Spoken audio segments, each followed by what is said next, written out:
Nafurahi kuwaona asubuhi ya leo. Karibuni sana, naomba mchukue viti mketi.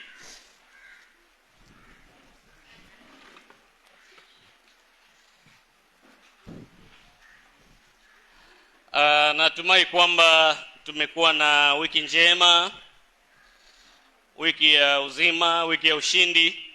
Nafurahi kuwaona sana katika ibada hii. Karibuni tuweze kuliendea neno la Bwana.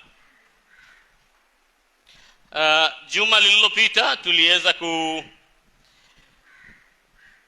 kukamilisha mlango wa 22 na ninashukuru kwa kile ambacho kiongozi wa ibada ameweza kufanya. Mpigieni makofi jameni kwa kazi nzuri hiyo ambayo ameifanya. Hata leo asubuhi nikiwa kwa nyumba ndio nilikuwa nafikiria kama nikimaliza mlango huu nianze kuuliza watu kutoka mahali nilipochukulia kitabu hiki cha Mwanzo mpaka mahali tumefika, kama watu wanaweza kukumbuka nini na nini kwa kila mlango. Bwana Yesu asifiwe sana. Kwa hivyo kila mmoja akajitayarishe kutoka mlango wa 12 mahali nilianzia. Najua nilianzia huo mlango wa 12, japokuwa nilianza kwa kurudi nyuma kidogo mlango wa 11 kuanzia fungu la 24, lakini mlango wa 12 ndio nilianzia. Ni nini unakumbuka kutoka hapo?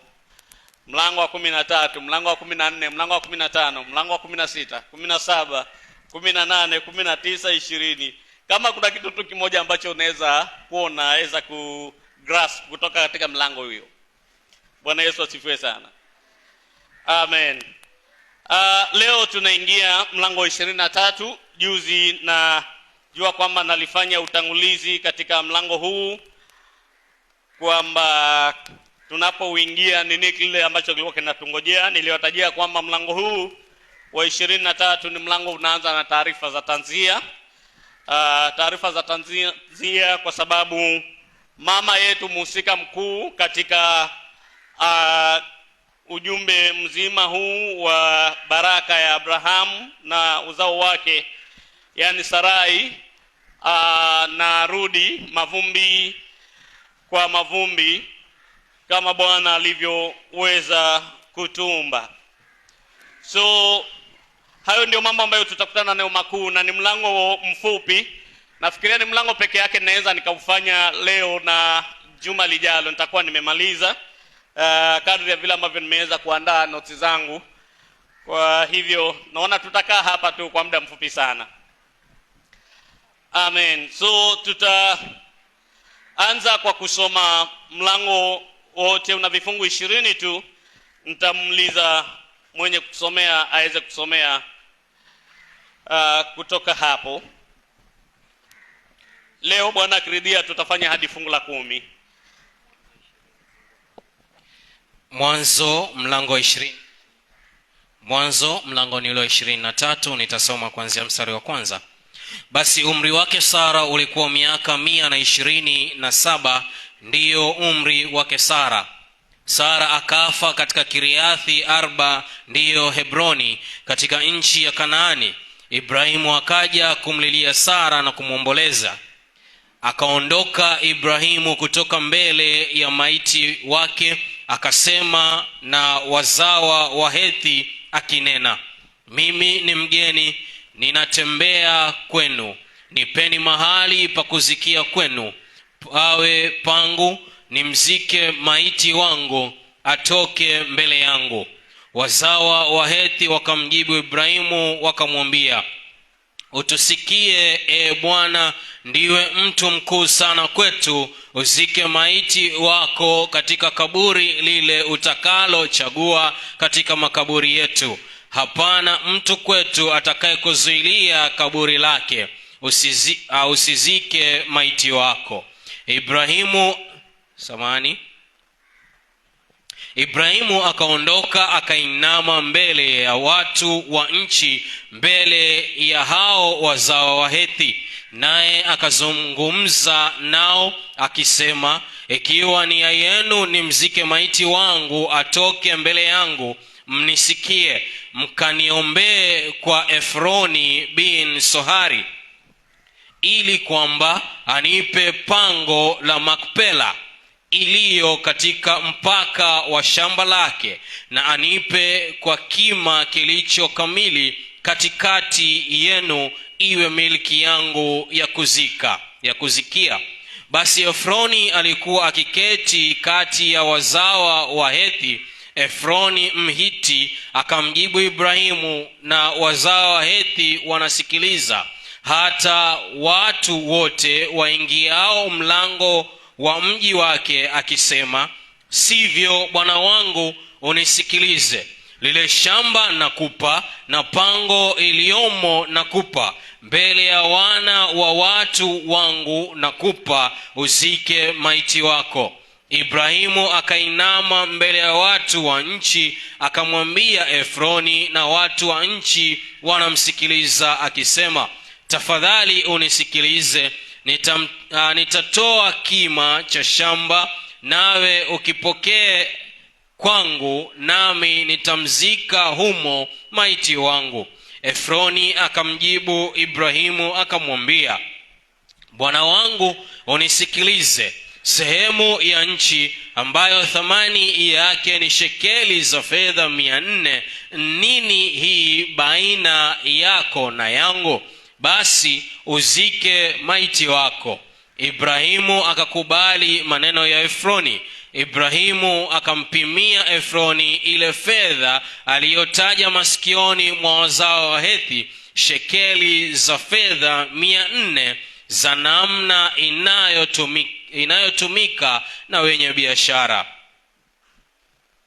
Basi shamba la Efroni lililokuwa katika Makpela kuelekea Mamre, shamba na pango iliyokuwamo na miti yote iliyokuwamo shambani, iliyokuwa katika mipaka yake pande zote, vyote viliyakinishwa kuwa mali ya Ibrahimu mbele ya wazao wa Hethi, mbele ya watu wote waingiao katika mlango wa mji wake.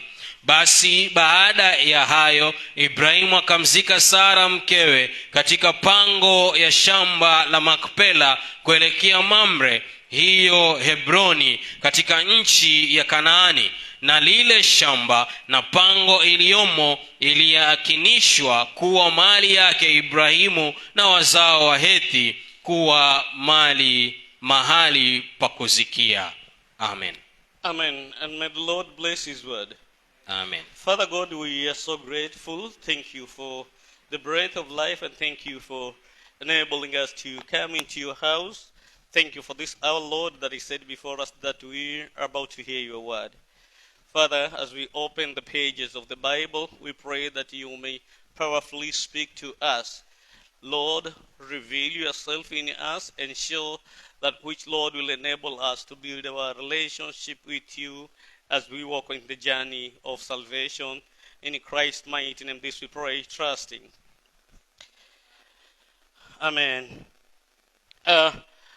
Maandiko yanafungua, na kama tunavyoona na kama nilivyotaja ni kwamba yanafungua na habari ya tanzia, lakini Biblia inasema hivi: basi umri wake Sara ulikuwa miaka 127, ndiyo umri wake Sara. Sara ni mke wa Abraham, mwanamke mkuu wa imani, a great woman of faith. Sarah is a unique among every other women in the Bible. Ni mama wa ajabu kati ya wanawake wengi tulio nao katika andiko. Na Sarah atakuwa wa ajabu kwa sababu zingine nyingi tu ambazo wanawake wengine hawajawahi kuwa na sifa kama zake. Biblia inapendezwa katika hiari na labda katika kuonyesha umuhimu alionao Sara katika maandiko matakatifu kuliko hata na wanawake wengine. Ni mwanamke peke yake katika maandiko ambaye anatajwa hadi sasa umri wake katika siku yake ya kufa. Haijafanyika hivyo katika Biblia. Hata Mary mamake Yesu mwenyewe, japokuwa ni binti mcha mcha Mungu, ni mama mcha Mungu. Hata katika kufa kwake hakuna mahali ambapo Biblia imeweza kunukuu miaka aliyokuwa nayo. Kwa nini Sarai peke yake umri wake kuweza kutajwa katika Biblia? Sarai ni mwanamke peke yake katika maandiko, jambo lingine ambaye Biblia imeweza kumtaja na kuweza kuwakilishwa kwa wanawake wengine wanaoamini kwamba waweze kumwangalia yeye. Not so with Mary, the mother of Jesus. Sivyo na wanawake wengine wa imani ambao tunaweza kuwapata katika maandiko. Na ninapotaja maneno haya, ninapojaribu kuyaleta maneno haya katika masikioni mwetu, wengi wanaweza kuanza kukerwa na habari hizi, hasa walio waumini wa Katoliki. Wanaweza kuona kwamba katika kufanya hivi najaribu kudunisha sifa za Mary. Hapana, in a general sense Mary tunamheshimu kama binti ambaye alikuwa mcha Mungu. Biblia inataja maneno haya, lakini katika habari za sifa na mtu anayepaswa kuigwa katika maisha yake, wala hakuna ukurasa wa maandiko ambao umemtaja Mary kuweza kufanyika hivyo. Lakini tuna vifungu viwili katika maandiko ambavyo vimemtaja mama huyu ambaye sasa miaka 27 ya kukaa kwake katika dunia, miaka 137 ya mume wake Abrahamu anapotoka katika dunia, Bwana Mungu katika kumpulizia Musa anaona vyema kuweza kuutaja umri wa mama huyu katika mambo haya ya kwamba Sarai ndio mama ambaye ameishi na amekufa akiwa mmoja kati walio mashujaa wa imani walioishia na kuitetea imani.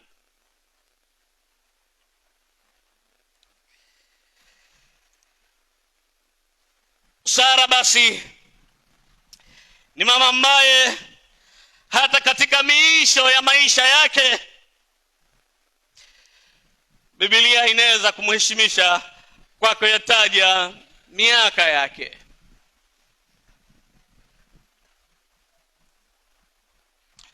Kuna wengine ambao wanaishi tu hata katika maisha yetu tu haya. Labda umewahi kutembelea mazishi ya watu wengi na ukasikia biolojia nyingi zikiweza kusomwa juu ya watu. Lakini kama utaweza kutoka uso wa waombolezaji na uende nyuma uanze kuzitafuta takwimu za maisha alivyoyaishi mtu huyu, hawezi kupata jambo lolote la kuweza kumsifia.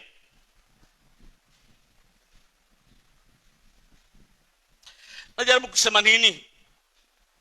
Kila najaribu kusema kwamba napojaribu kusema maneno haya si katika nia yoyote kwamba najaribu kuidhalilisha hadhi ya mwanamke yoyote katika jamii wala katika maandiko wanawake ambao wameweza kutangulia, lakini kila najaribu kusema ni kwamba I'm trying to state factual facts from the Bible about this woman. Sababu mlango wa 11 mwandishi wa Waebrania anapokuja kuanza kuandika habari za watu walio mashujaa wa imani, jina la Sarai linapatikana katika mlango ule. Biblia inasema hivi katika waraka wa mtume Petero mlango wa 3 fungu la 3 hadi la 6 kumhusu Sarai na kuihusu kizazi cha wanawake tulio nao. 1 Peter 3 verses 3 through 6.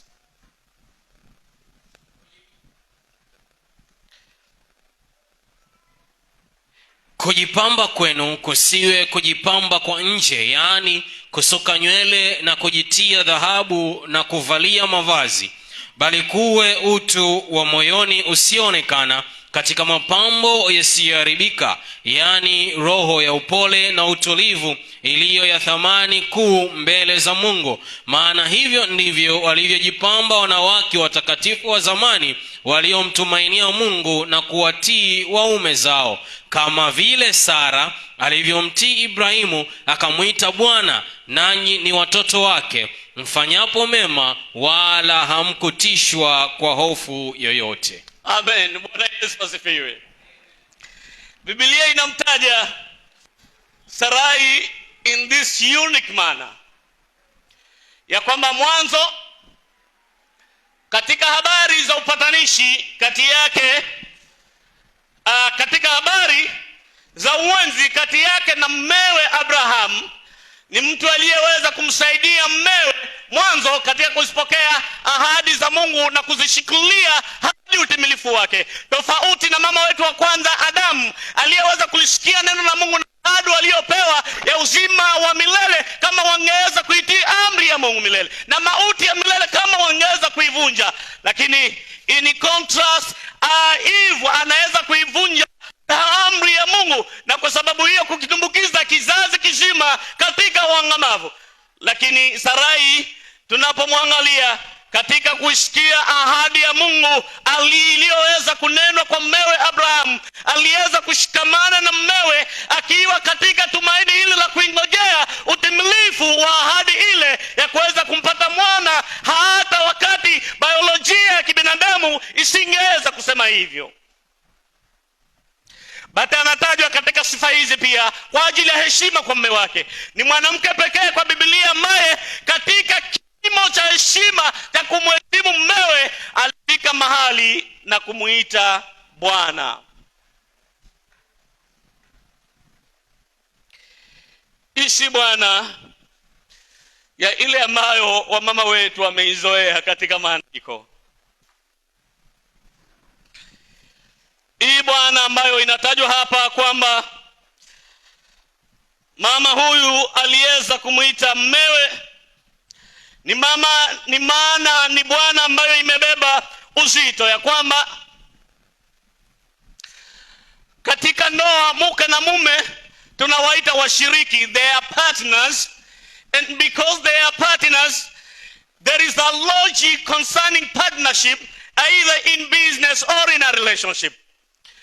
Watu ambao wanashirikiana hata katika biashara, when we become directors of a particular company, it does not mean that both the directors are having equal shares.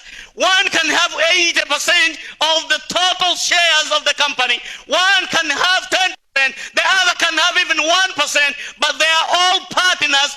In terms of respect, they all earn the same respect from their employees. They are directors. It might vary because of the profit that everyone will earn. Lakini heshima, kila mtu anapokuja, hata nikija na 1% yangu, ninasimama kama mchangizi katika biashara ile, wala sina heshima ndogo kuliko yule aliye na 50. Anaweza kuwa na uwezo mzuri wa kuweza kushawishi maamuzi kwa sababu ya uwezo alionao, but I remain a partner. Hawezi akafanya kitu bila mimi kunihusisha. Katika ndoa the same thing happens.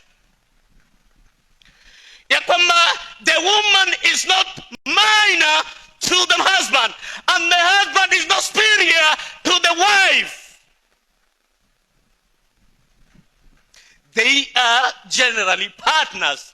In terms of responsibility, the man has been esteemed to have authority in the running of the marriage, but that is not to belittle the wife. Hiyo si katika kuweza kumdhalilisha huyu mwanamke katika heshima yake. So therefore, when the Bible says that Sarai respected her husband, that she called him master, what is the implication? Biblia inajaribu kutuambia nini?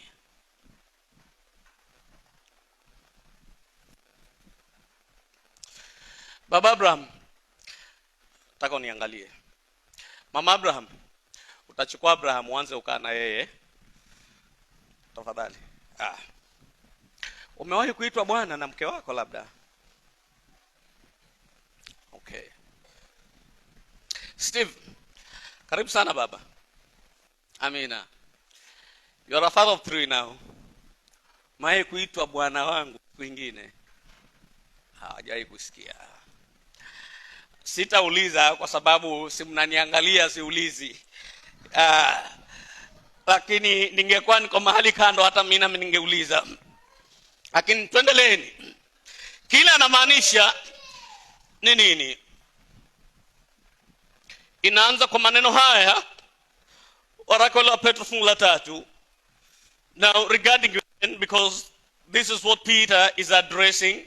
Verses 1 amesema ya kwamba Likewise, you wives, be in subjection to your own husband, that if any obey not the word, they also may without the word be won by the conversations of the wives, while they behold your chaste conversation coupled with fear. Then verses 3, whose adorning let not be that outward adorning of plaiting the hair and of wearing gold or putting on of apparels, but let it be the hidden man of the heart, in that which is not corruptible, even the ornament of a meek and quiet spirit, which is in the sight of God of a great price. For after this manner in the old time, the holy women also who trusted in God adorned themselves, being in subjection unto their own husband. And verse 6, even as Sarah obeyed Abraham, calling him Lord. The Greek word is kurios.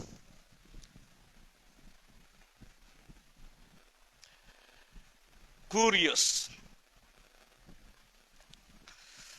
ambayo it has these definitions. 1, to whom a person or thing belongs, about which he has power of deciding. The other English word we can use is master. Hii habari ya labda ndio hamuelewi. Habari ya master inatumika katika kimo cha mtumwa na yule aliye mkuu. Na ndio huwa nawaambia hapa mara nyingi, wafundisheni watoto wenu wakiniona wanisalimie Bwana Yesu asifiwe.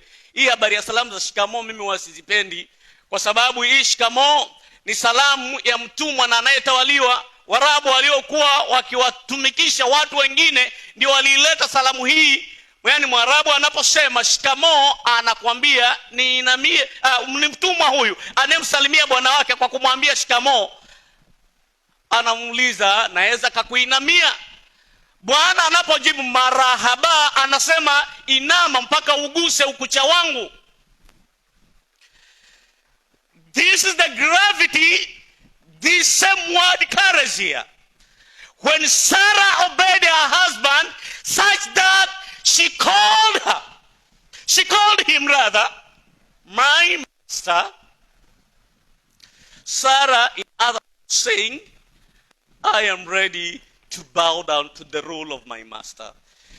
Curious, in some other texts of the Bible, tutaona neno hili pia linatumika when it is referring to Christ.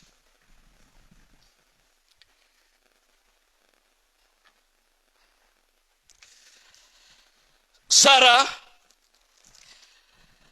kama tungekuwa wakati wa leo, tungeweza kwa nukuu maneno ya Paulo tunapozipata habari hizi za tanzia ya kwamba vita umevipiga Sara, imani umeilinda, mwendo umeumaliza sasa. Lakini Biblia inamheshimisha Sara kwa kuweza kuitaja miaka yake katika mauti yake, jambo ambalo halijafanyika kwa wengine. And to those who either thinks, naposema hivi najaribu kuwadhalilisha, wala sifanyi hivyo, but we are trying to state the facts of the Bible.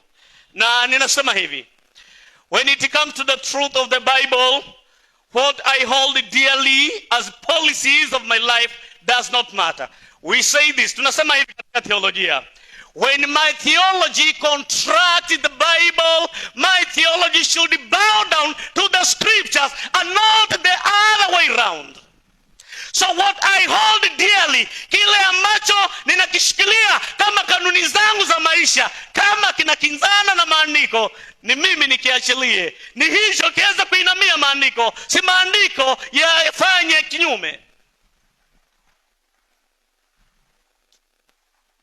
But mahali pengine tunaona Sarai akitajwa pia ni katika Isaya 51 fungu la kwanza hadi fungu la pili. Labda tuweze kutaja hapo.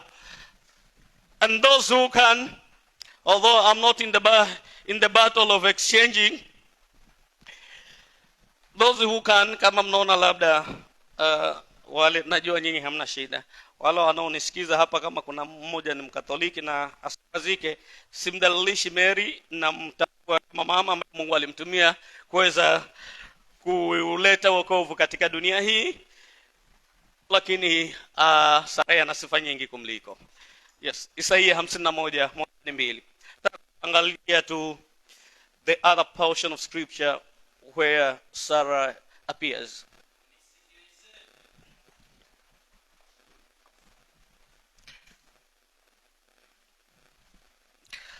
Tunakusikiliza ndugu. Umesema nisikilizeni alafu kanyamaza, nakusikiliza. Imeandikwa, nisikilizeni, amina, ninyi mnaoifuatia haki, ninyi mnaomtafuta Bwana, uangalieni mwamba ule ambao mlitolewa kwa kuchongwa, na tundu la shimo ambalo mlitolewa kwa kuchimbuliwa. Mwangalieni Ibrahimu baba yenu na Sara aliyewazaa, kwa maana alipokuwa mmoja tu nalimuita, nikambariki, nikamfanya kuwa wengi. Amen. Bwana Yesu asifiwe. Of course, mnaposoma katika fungu hili katika muktadha wake ni habari za ukombozi, lakini hasa kifungu hiki kinaangalia ujio wa kutwaliwa mateka kwa taifa la Israeli lililoasi na kupelekwa kwa watumwa katika mji wa Babiloni.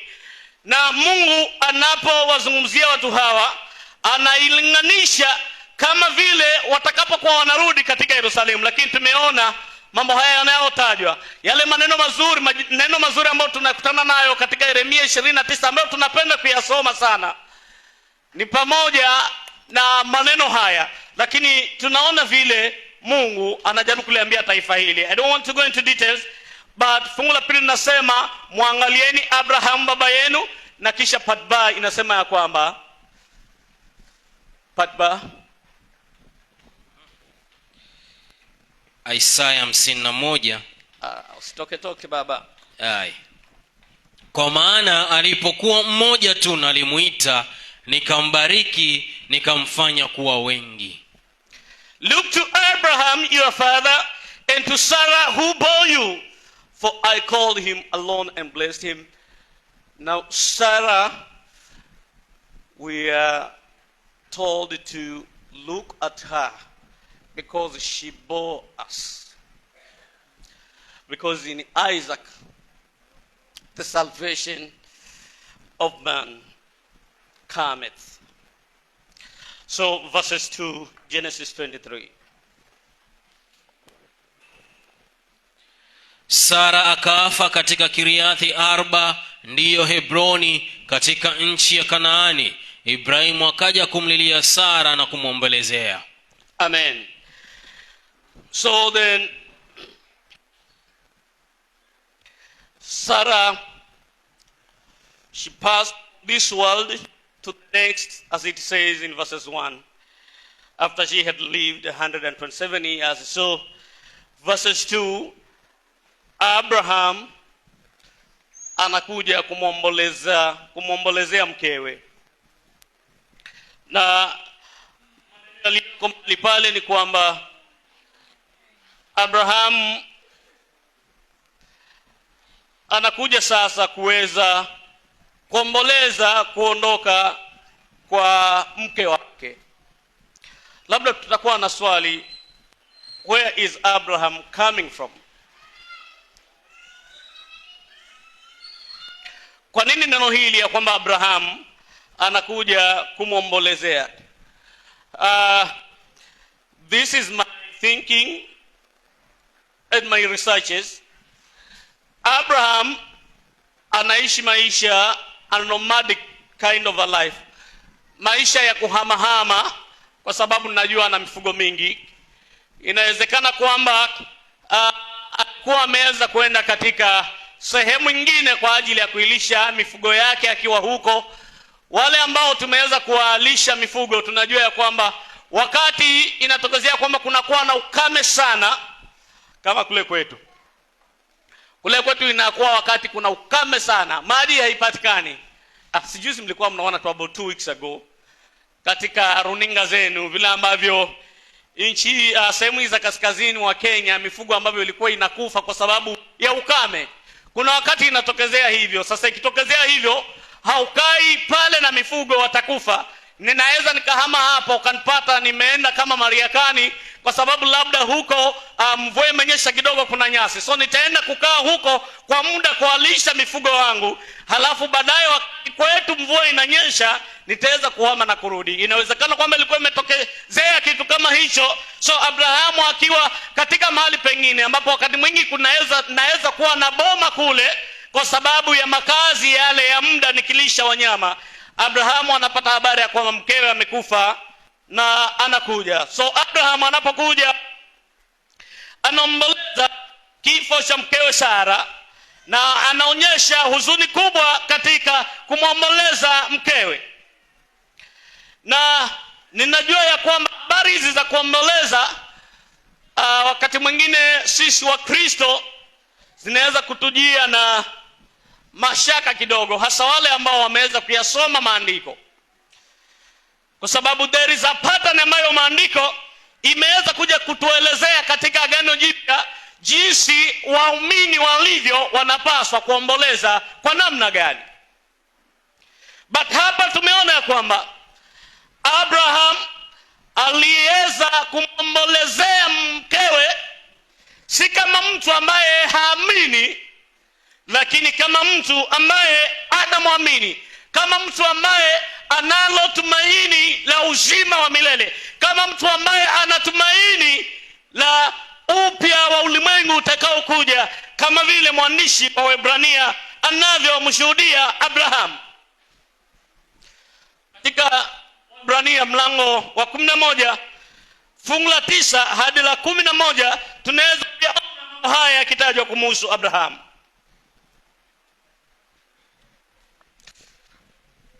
Waebrania 11 kuanzia mstari ule wa 9.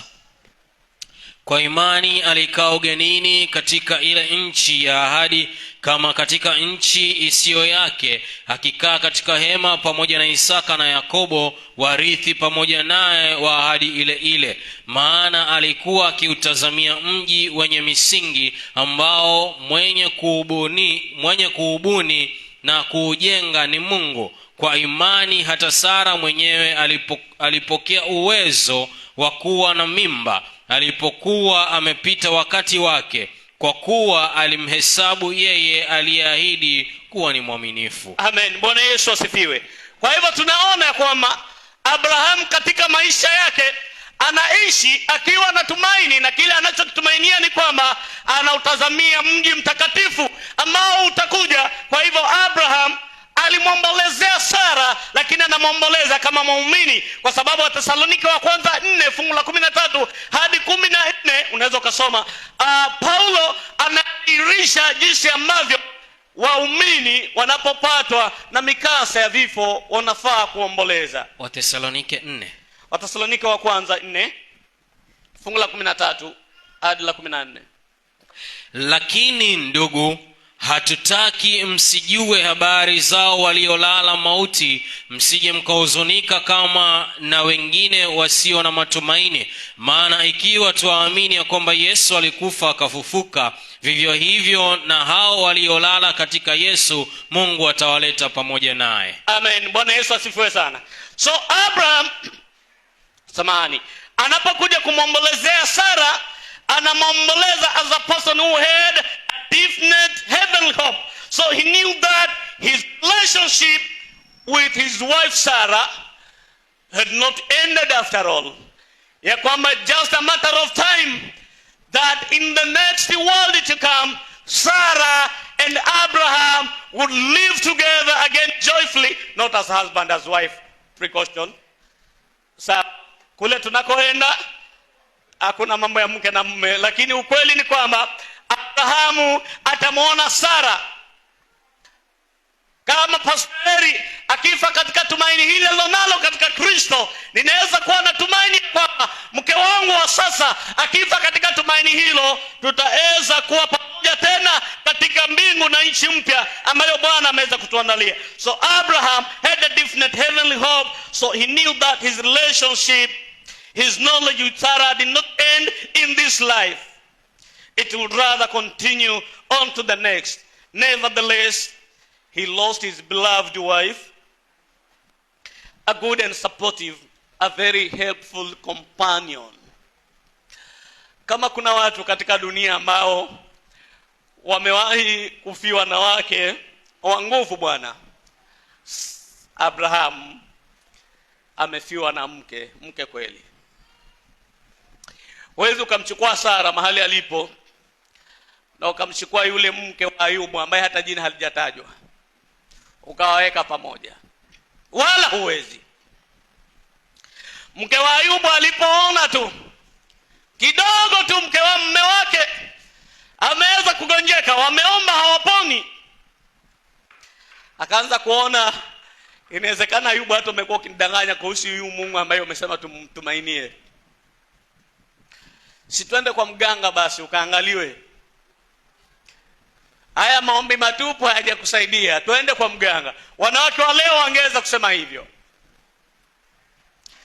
Lakini Sarai katika miaka hii, kama aliolewa akiwa na miaka 20 kwa mfano, kwa miaka 50 amekaa bila mtoto, na katika hili amemshikilia Mungu ambaye mume wake anamwamini, naye anakuwa mama wa imani.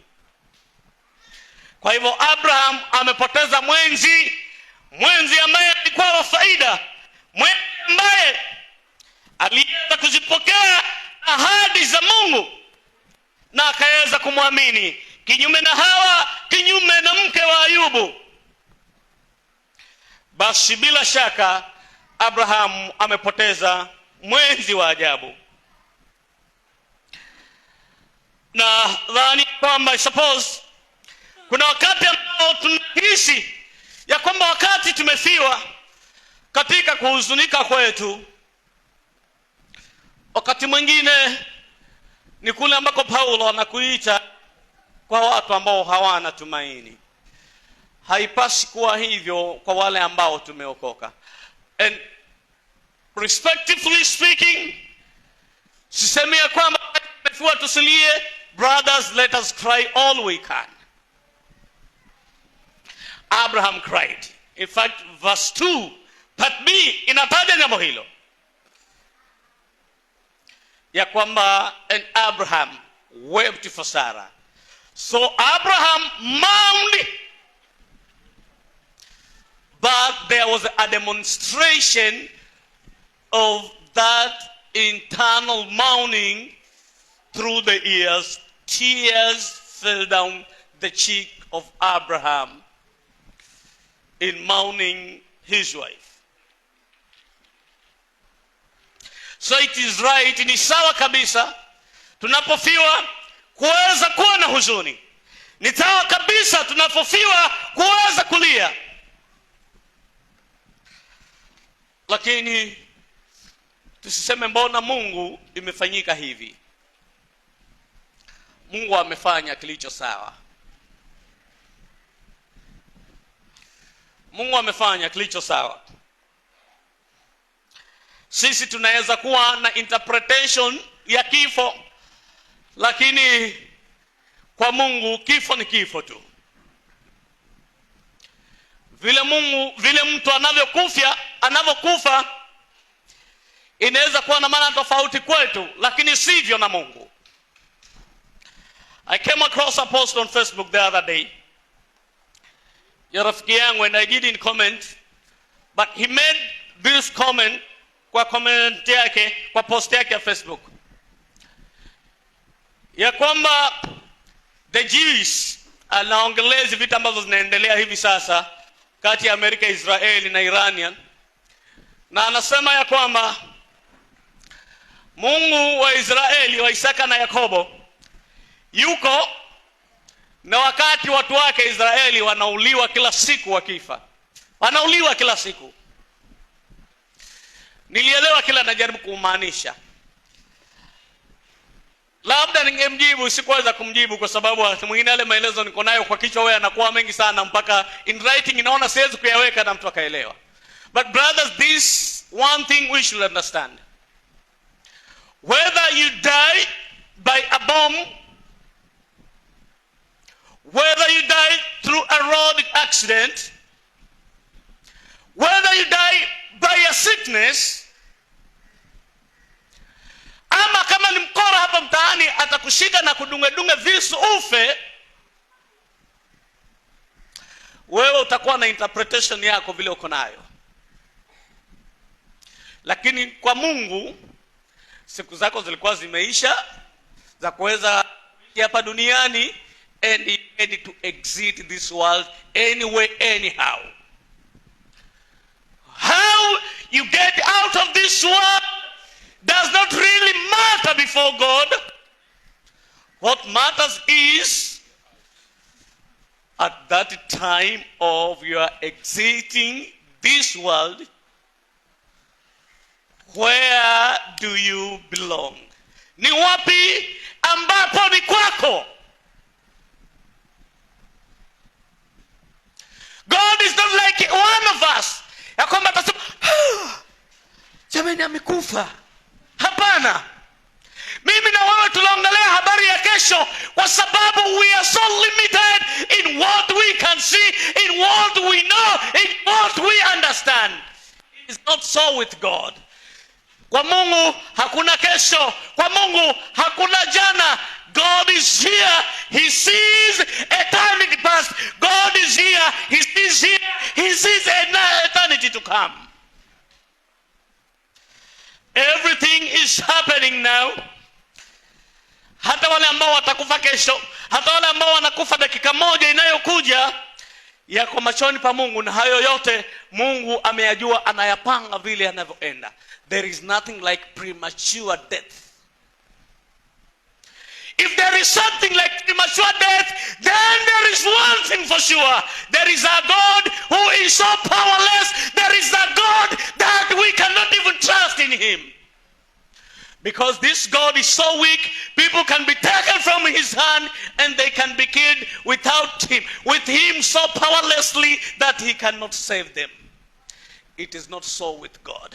If there is something like premature death, then I am telling you, there is a God who is so defenseless. But kama Mungu haishivyo, wale wafao wanakufa, Mungu akijua hawa wanakufa. Biblia inashuhudia hivi kumhusu Mungu, katika sifa zake kumhusu Mungu, ya kwamba anajua hesabu ya nywele yako. Unapoenda kinyozi zikakatwa na zikaanguka, God is able to give an account ya hizo nywele. Mashomoro, wale ndege kabisa wadogo katika anga unavyowaona kila siku, kama utapita kwa njia na ukakutana naye kama amekufa, Biblia inasema na Mungu hawezi ruhusu hata mmoja huyo afe bila yeye kujua. Sembuse wewe mwanadamu, hakuna yoyote anayekufa, hakuna yoyote anayeishi katika dunia leo nje na ufahamu na uwezo wa Mungu. So Abraham married Sarah. I am saying it is okay to mourn. It's entirely okay. It's appropriate to mourn for the loss of your loved one. In a sense, it's a loss. In a sense, it's a loss for us. Sisi ambao tuko hai ndio tunasema kwamba tumeondokewa, ama ni hasara, tumepata hasara. Lakini sivyo kwa yule ambaye ameondoka. Kama ameondoka katika imani, mtu huyu anaishi tena, ameingia katika utukufu. Maneno ya Mtume Paulo anasema hivi katika Wafilipi 1:21, na utalisomea pia Wakorintho wa pili 5 fungu la 8. Filipi 1:21. Tuanzie hapo. Kwa maana kwangu mimi kuishi ni Kristo na kufa ni faida. Amen. Then 2 Corinthians chapter 5 verses 8. Wakorintho wa pili mlango ule wa 5 mstari wa 8. Lakini tuna moyo mkuu, nasi tunaona ni afadhali kutokuwamo katika mwili na kukaa pamoja We na are Bwana. confident, I say, and willing rather to be absent from the body and to be present with the Lord. This is what happens immediately a man dies, a Christian dies. Immediately you die. As you vacate this body, you are right in the presence of God, receiving that comfort the Father has prepared to those that loves Him. It is a loss kwa wale ambao tutakuwa tumebaki. I remember January 4th, January 7th, 2014. I left here. I had received a call on January 5th that my mother has been taken ill and she has been rushed to a nearby hospital. And these were the words of my sister. Ya kwamba hatuoni mama kama atafikisha jioni. So I went back to my private and I told God, Lord, I pray that preserve my mom now and tomorrow only. Sina fare sasa kunifikisha Kilifi, but preserve her now and tomorrow I will get to Kilifi. So on the 6th, huyo alikuwa bado mchumba wangu, niliweza kubebana na yeye, tukaenda na yeye. Na nikaenda, nilipofika hospitali, marehemu mamangu alikuwa amelazwa pale, amefungwa kwa maoksijeni. Ni kama anangojea tu wakati wake. Nilifika kitandani na nikapiga magoti nikaomba. Nilipoomba nilirudi nikaketi. Na baada ya dakika 5 daktari alipitia na akaona mamangu amepata nguvu mpaka akamuondolea zile mashini. Alipomuondolea zile mashini, nilimwambia mama, tumeishi miaka yote, ukiwa unaishi maisha yale unaishi na mimi unajua kuwa nimeokoka. Ninakuomba umwamini Yesu. Akanambia, mwanangu, mimi hizi siku zote nimekuwa namwamini huyu Yesu hata kama wewe hujajua. Akasema nilitaka tu muamini Yesu na nikamsomea maandiko mama na nikaweza kuomba na yeye. Nilipomaliza kuomba na yeye, I felt the urge within me to get out of her room. Akatoka. Nilipofika tu nje kusimama, sister yangu alinifuata na akaniambia, mama amekata roho. Just as simple as that. It is a sad experience. A very sad experience. And I cried. Sometimes I cry when I think about her. It is okay. What am I telling you? But rather, those who dies in Christ, immediately they are out of this body, they are present with the Father. They are present with God.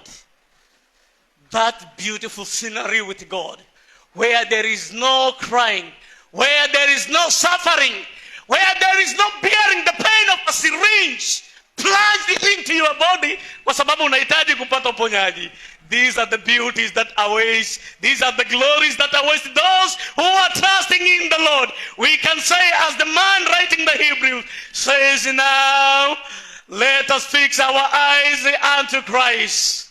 Since we are surrounded by such a great cloud of witnesses, let us put out every weight and the sin that it takes us so quickly, and let us run with perseverance, looking unto Jesus, the author and perfecter of our faith, for whom, for the joy that was set before him, the believers believers can say that. The believers can boldly say that. We do not fear death. When we are out of this body, we are present with the Father.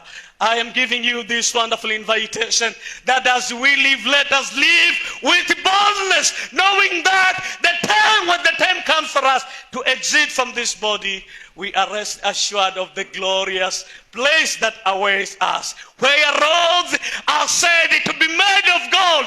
That is the heavenly place where God has prepared for those who love him. Father God, in Jesus' name, we are so grateful for the love that you have for us, that as we walk through this world of sin, persecuted, crushed down, pressed from every corner, yet we are not consumed. For indeed the cry can continue throughout the night, but joy comes in the morning. We are living as if we are living the night, where there is so much crying, where there is so much persecution, where there is pain in every corner. But we are looking forward, Lord, to that beautiful Jerusalem, the home of those who believe it, the very place where our mother Sarah is, and our father Abraham is, those who trusted in you. Father, give us the hope to live with energy and strength, knowing that, Lord, there is a better place awaiting us. Help us, O Jehovah God, as we live, that we may be able to be instruments and ambassadors to bring this news to others who have never come to this saving grace, Lord, that they may share with us this heavenly hope that, Lord, we have in you.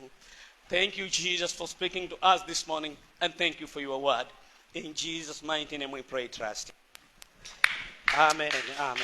Amen. Amen. Pigia Bwana Yesu makofi mazuri. Amen. Thank you, Daddy. Mungu akubariki sana.